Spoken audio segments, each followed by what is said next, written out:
ఇప్పుడున్న సొసైటీ ఎలా ఉందంటే పెళ్ళంటే విలువ లేదు, పెద్దవాళ్ళంటే గౌరవం లేదు. ఇదేంటి అని క్వశ్చన్ వేస్తే మీరు ఇంకా పాతకాలం చింతకాయ పచ్చల్లాగా అక్కడే ఉండిపోయారు. ఇప్పుడు ట్రెండ్ మొత్తం మారిపోయింది, మీలా ఎవ్వరు ఉండట్లేదు, ఫారిన్ కల్చర్ ఉంది ఇప్పుడు ఇక్కడ, మీరు మారాలి అని మనకే ఎదురు సమాధానం చెప్తారు.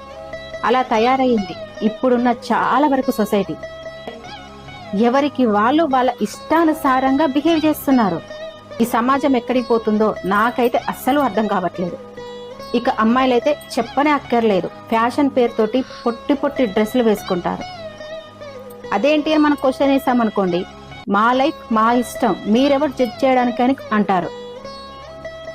మీరు ఇంకెక్కడో ఉండిపోయారో పాత చింతకాయ పచ్చలాగా, ఇప్పుడు ఈ ట్రెండ్ మొత్తం మారింది, వెస్ట్రన్ కల్చర్ వచ్చిందని చెప్పేస్తారు. వెస్ట్రన్ కల్చర్ పేరుతోటి నిన్ను నువ్వు దిగజార్చుకుంటున్నావు. ఆ మాత్రం నీకు అర్థం కావట్లేదా?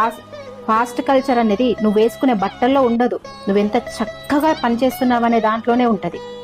ఇక చిన్న పిల్లల విషయానికి వస్తే వాళ్ళను సైలెంట్ గా ఉంచడానికి మనం చేతిలో ఫోన్ పెట్టేస్తున్నాము. మీకు అర్థం కానిది ఏంటంటే వాళ్ళు సైలెంట్ గా ఉంటున్నారు ప్రజెంట్, ఓకే, కానీ అలా ఫోన్ ఇవ్వడం వల్ల వాళ్ళు జీవితంలో కూడా కంప్లీట్ గా సైలెంట్ అయిపోతారు. చిన్న విషయం మీకెందుకు అర్థం కావట్లేదు? ఇక కుటుంబం అంతా కలిసి భోజనం చేస్తారు, అది పేరుకే. ఎవరి ఫోన్లో వాళ్ళు మొహం పెట్టి చూస్తూ ఎవరి తిండి వాళ్ళు తింటున్నారు. కనీసం ఏం తింటున్నారో అర్థం కాని సిచ్యువేషన్ లో ఉండి మరీ తింటున్నారు. ఇక సోషల్ మీడియాలో పెట్టే కంటెంట్ కూడా చాలా మట్టికి ఎలా ఉంటుందంటే పిల్లలపై దుష్ప్రభావం పడేటట్టుగానే ఉంటుంది తప్ప వాళ్ళకి యూస్ఫుల్ అయ్యే మంచి కంటెంట్ ఎవరు పెట్టట్లేదు. వాళ్ళకు డబ్బులు వస్తున్నాయా లేదా అని చూసుకుంటున్నారు. వాళ్ళ ఇష్టానుసారంగా వీడియోస్ ని సోషల్ మీడియాలో వదులుతున్నారు.